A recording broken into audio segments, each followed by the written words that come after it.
Oi gente, tudo bem? Meu nome é Luiz, eu sou professor de redação e hoje a gente vai tratar do parágrafo argumentativo. Bom, antes de entrar efetivamente nele, vamos fazer um breve apanhado de tudo que esse módulo já trouxe. Na nossa primeira aula, a gente tratou da questão das disposições a partir das quais a gente escreve um texto dissertativo, se é uma disposição de cientista social ou se é uma disposição mais política. Na segunda e na terceira aula, a gente tratou um pouco do ponto de vista, pensando em marcar um posicionamento, ao mesmo tempo em que a gente conseguir identificar um direcionamento para o texto inteiro. E o que a gente vai fazer hoje é afunilar um pouco mais a análise, é mergulhar em uma parte específica do texto, que é o parágrafo argumentativo. Na aula anterior, na aula 3, a partir da tese, a gente conseguiu identificar se os nossos parágrafos teriam ou não fôlego, mas a gente fez isso a partir de algumas marcaçõezinhas topicalizadas, né? A gente foi identificando tópico a tópico o que poderia aparecer dentro de cada um dos parágrafos argumentativos, dada a tese que a gente tinha escolhido como ponto de partida. O que a gente vai fazer hoje é tentar pensar em como organizar de uma maneira eficaz, de uma maneira produtiva argumentativamente, esses pequenos conteúdos dentro dos parágrafos argumentativos. Para deixar isso um pouco mais claro, vamos para a lousa. Bom, para a gente começar a trabalhar com parágrafo argumentativo, eu trouxe aqui um para a gente ler juntos, que eu considero bastante padrão, bastante didático, no sentido de indicar para a gente o que é esse parágrafo argumentativo nessas estruturas mais tradicionais. Ele é um parágrafo que trata da relação entre o consumo e a existência, a ideia de que a gente padroniza alguns dos nossos desejos, a ideia de que a gente se deixa colocar em uma produção em série também. Então, repara só, para que o consumo seja atualizado a todo instante, não há espaço para o valor de uso. As coisas nas prateleiras vendem-se a partir de tudo, menos daquilo para que de fato serviriam. Afinal, não fosse assim, não haveria razão para que alguém trocasse aquilo que já tem por um modelo novo. Mais do que a utilidade crua, os objetos são procurados pelos discursos simbólicos que os entornam, prometendo alterar o status daquele que os possui. Dessa maneira, a virilidade se encontra em um carro, a sensualidade em um salto e uma maquiagem, a alegria em uma mesa cheia de uma marca de cerveja. Se o lugar de gente feliz passa a ser um supermercado, a realização pessoal está em uma de suas prateleiras. Bom, posto isso, posto que já conhecemos o parágrafo inteiro, vamos segmentar para a gente conseguir entender o que cada uma das partes dele fornece para a gente na nossa compreensão. Primeira parte de um parágrafo argumentativo tradicional é o que se denomina de tópico frasal. No nosso caso, é essa frase: para que o consumo seja atualizado a todo instante, não há espaço para valor de uso. Repara, o que o tópico frasal traz para a gente, ou que tipo de informações a gente detecta do tópico frasal quando a gente o lê? Primeira coisa, que ele é o primeiro período do parágrafo, ou seja, lembra que o período, por enquanto, a gente pode entender como aquilo que vai da letra maiúscula até um ponto final, então ele é o primeiro. Isso quer dizer que um parágrafo não tem um único período, ele tem mais de um período dentro do texto dissertativo. Outra característica é que ele é curto. Ele não é muito amplo, ele não detalha muito aquilo que ele apresenta. Isso porque a função do tópico frasal é apresentar o conteúdo geral que a gente vai encontrar ali.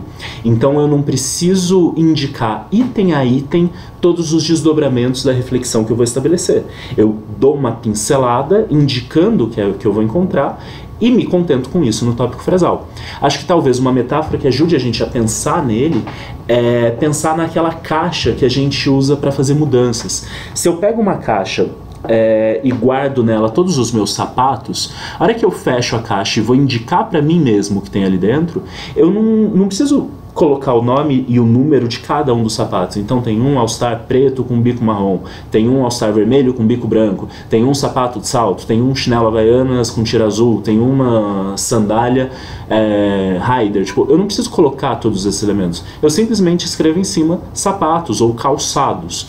Da mesma maneira, se eu chegar na minha casa nova, abrir essa caixa e dentro dela encontrar meus pijamas e não os meus sapatos, eu me sacaneei. É como se eu tivesse prometido encontrar alguma coisa e não tivesse encontrado. Nesse caso, se eu afirmo para o meu leitor, no começo do parágrafo, que a relação que eu vou estabelecer entre esse consumo incessante e desculpa, entre o consumo e essa necessidade que ele seja atualizado a todo instante é dada a partir do esvaziamento do valor de uso dos objetos. É sobre isso que eu vou dissertar. Eu não vou falar, por exemplo, sobre o consumo ser onipresente, ele estar em todas as etapas da nossa vida, porque não é esse o foco que esse parágrafo me pede. Ele pede para que eu explique essa ideia de não haver espaço para o valor de uso. Além disso, ainda pensando no tópico frasal, se ele é a apresentação do conteúdo de um parágrafo argumentativo, o ideal é que ele seja também argumentativo, ou seja, que ele marque uma parte do ponto de vista. Se ele for só uma informação, o que eu preciso para desenvolver é indicar a fonte dessa informação. Ou seja, eu não preciso explicar um raciocínio, eu preciso mostrar uma informação. Nesse caso, então, se o meu tópico frasal é argumentativo, isso já me indica que eu vou encontrar uma relação argumentativa ali dentro. E um último detalhe, um macetezinho para pensar no tópico frasal, é que se ele serve para apresentar o conteúdo do parágrafo, e eu já sei qual é o conteúdo do parágrafo, porque eu fiz aquele teste de fôlego da semana passada, ou da aula passada, desculpa, com esse parágrafo, eu sei que a primeira parte da minha tese me indica qual é o conteúdo do meu primeiro parágrafo argumentativo. O tópico frasal do primeiro parágrafo argumentativo indica qual é o conteúdo dele. Então dá pra gente pensar no tópico frasal como uma paráfrase de cada uma das partes da tese. Ou seja, eu escrevo com outras palavras aquilo que eu já escrevi na tese. O tópico frasal é um momento de retomada no texto, não é um momento de informações novas. Na sequência do tópico frasal, vem aquilo que a gente chama de expansão, ou seja, é a explicação que eu tenho para a ideia apresentada no tópico frasal. No nosso parágrafo modelo, a gente tinha o seguinte: as coisas nas prateleiras vendem-se a partir de tudo, menos daquilo para que de fato serviriam, afinal, não fosse assim, não haveria razão para que alguém trocasse aquilo que já tem por um modelo novo. Mais que a utilidade crua, os objetos são procurados pelos discursos simbólicos que os entornam, prometendo alterar o status daquele que os possui. Ou seja, esses dois períodos serviram para que eu pudesse explicar a ideia que eu apresentei no tópico. Então, desenvolver para o meu leitor o que eu quero dizer quando eu afirmo que para que o consumo seja atualizado sempre, eu preciso esvaziar os objetos dos seus valores de uso e atrelar a eles algum tipo de valor simbólico, algum tipo de desejo.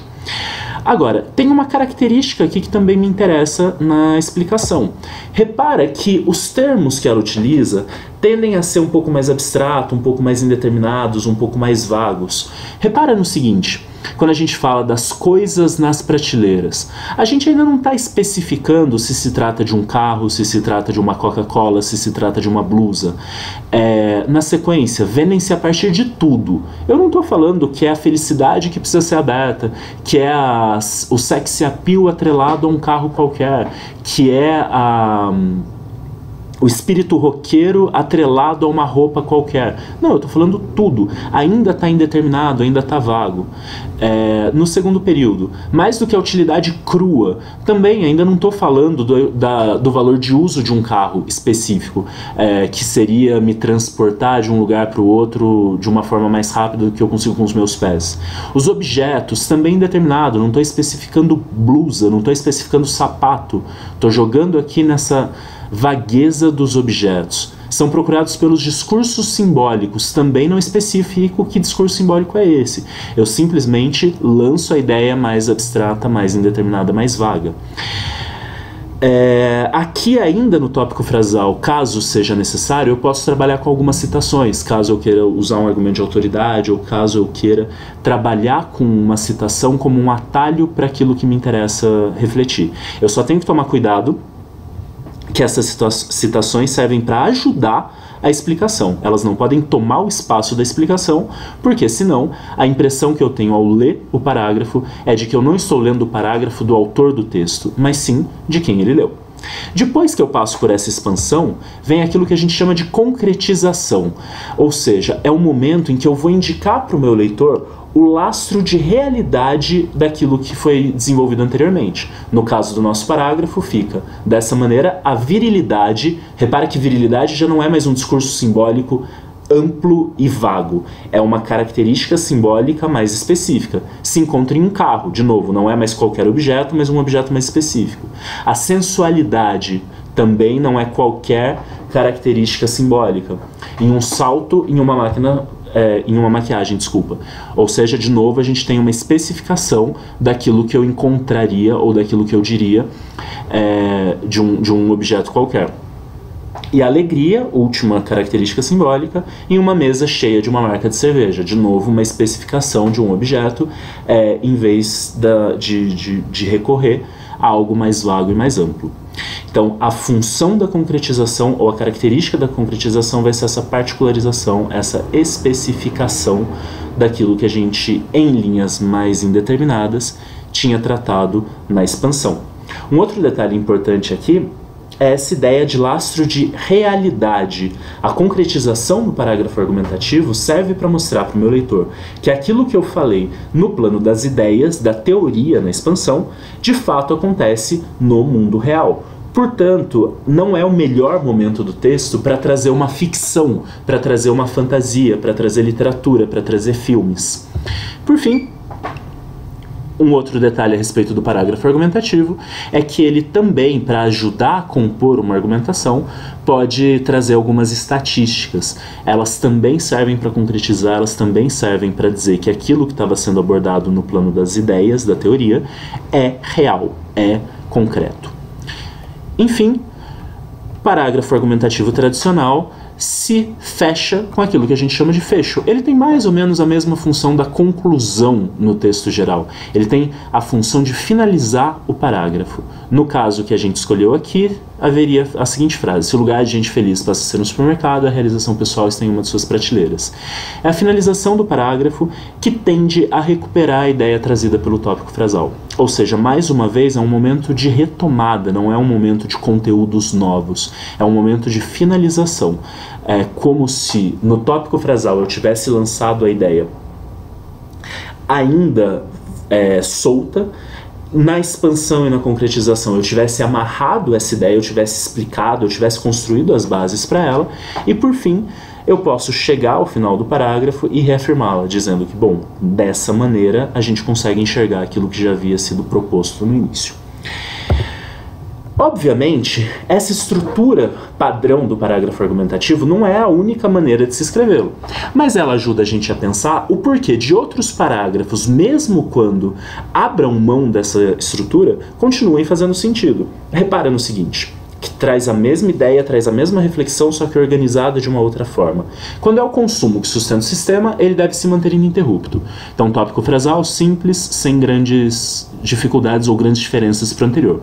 Por conta disso, não basta oferecer xarope produzido a partir da folha de coque gaseificado. Repara como isso já traz para a gente um elemento bastante específico e concreto. Ele não foi para uma expansão que de cara começasse ampla e vaga. Só que na sequência, em vez de ficar só explicando o exemplo da Coca-Cola ou da Pepsi, ele começa a tratar de elementos um pouco mais abstratos. Ninguém enxerga isso como algo essencial. A estratégia, então, é associar ao produto, e aí já não precisa mais ser necessariamente a Coca, mas pode ser qualquer produto, ou seja, indeterminou outra vez, algo entendido como inquestionavelmente necessário. Esse algo entendido como inquestionavelmente necessário também não especifica pra gente qual é a característica simbólica atrelada ao produto em questão. Só que depois ele vai e traz de novo as especificações. Nesse processo, o xarope cheio de gás se transforma em felicidade a ser aberta. O Camaro vira sexy appeal, o agasalho passa a ser gostoso como um abraço. Então repara que aqui ele não fez simplesmente uma inversão, começar pela concretização e depois ir para a abstração, para a indeterminação. Ele mesclou esses dois processos. Quando há essa mescla, o parágrafo funciona bem também. Se queremos que o produto de consumo traz características tão humanas, comprar não é mais a resposta a um sistema econômico, mas a própria condição de ser humano e de se manter vivo. Bom, para terminar, conhecer a estrutura do parágrafo argumentativo também ajuda a gente a identificar alguns problemas possíveis nesses parágrafos. Se eu pego um exemplo como esse: as propostas de escola sem partido partem de uma premissa falsa sobre a neutralidade. Repara que eu tenho um tópico frasal que indica um posicionamento. Eu vou abordar a escola sem partido a partir da ideia de que ela indica parte de uma premissa falsa. Só que olha a expansão. O pedagogo brasileiro Paulo Freire afirma que é impossível que a educação não tenha algum tipo de viés ideológico. Para o autor, o fazer educativo é sempre orientado por algum tipo de base de valores. Num contexto produtivista, não estranharia uma escola mais voltada a saberes técnicos. Num cenário de preparação para o vestibular, é a ideologia dessa prova que orientaria a organização dos conteúdos de um colégio que o tem por meta, por exemplo. Nesse sentido, Freire crê que há apenas duas opções ao docente.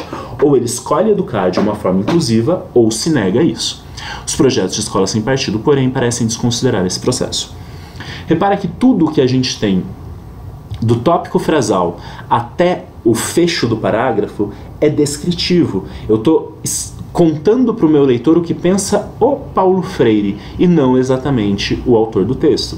Então foi um jeito ruim de usar essa citação. E a gente já sabe disso porque a gente sabe que a função da expansão é contar para o leitor qual foi o raciocínio que eu tive para afirmar a ideia do meu tópico frasal. Um outro parágrafo com problema também identificável a partir da nossa ideia de estrutura. Quando a história é negligenciada, não estranha a adesão ao que não passa de história da carochinha. Repara, um tópico frasal também pensando, por exemplo, no tema da FUVEST de 2019, que pedia para que a gente falasse sobre a importância da história para a compreensão do presente. Agora olha a sequência. Nesse sentido, recentemente, alguns brasileiros protagonizaram um fato no mínimo constrangedor. Preocupada com a crescente popularização da teoria de que o nazismo seria uma ideologia de esquerda, a embaixada alemã no Recife divulgou um vídeo explicando a realidade, ou seja, que o partido de Hitler, ainda que tivesse social no nome, era bastante contrário às pautas da esquerda e, antes e durante a Segunda Guerra, perseguiu comunistas. Nada disso bastou, porém, para quem tinha certeza do contrário. Para eles, os alemães não sabem tanto assim a respeito do tema. Nesse sentido, evidencia-se a importância de um conhecimento histórico mais embasado. Repara que o problema não foi aqui a citação. O problema foi que ele usou o parágrafo inteiro, toda a expansão e concretização, num único caso concreto. Ou seja, ele descreve pra gente uma certa situação, mas isso não prova que a história precise ser conhecida. Seria interessante que ele desenvolvesse isso de uma maneira um pouco mais abstrata, um pouco mais indeterminada, e usasse o caso do Recife, ou dos brasileiros defendendo que o nazismo era de esquerda, como um exemplo dessa falta de conhecimento histórico. E por fim, para terminar mesmo a aula de hoje, um outro parágrafo que está muito bem escrito, porém com um problema. Se a língua é a porta de entrada para a cidadania, seu domínio é uma senha de acesso. Uma vez que a organização da sociedade se dá por meio da palavra escrita, não basta falar, é preciso ler.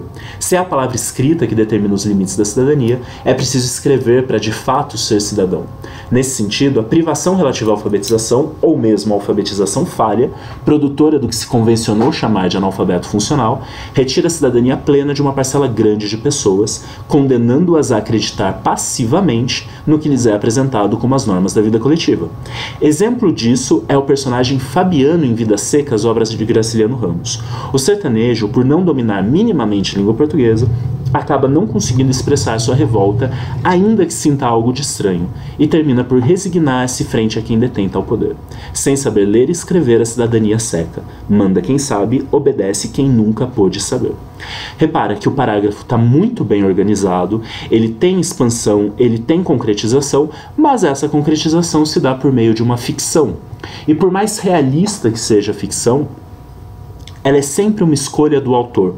Se o Graciliano Ramos quisesse fazer com que o personagem Fabiano rebelasse-se contra o soldado amarelo, soltando raios laser de seus olhos contra o inimigo, ele poderia fazer. Ou seja, a ficção, ela não expressa a realidade, ela reconstrói a realidade, ela constrói a realidade, ela propõe realidades. Então, sugestão, em vez de gastar esse conteúdo interessante para o tema na concretização, talvez valha a pena usá-lo para contextualizar o texto na introdução, por exemplo. Certo? Bom, gente, o conteúdo da aula de hoje era esse.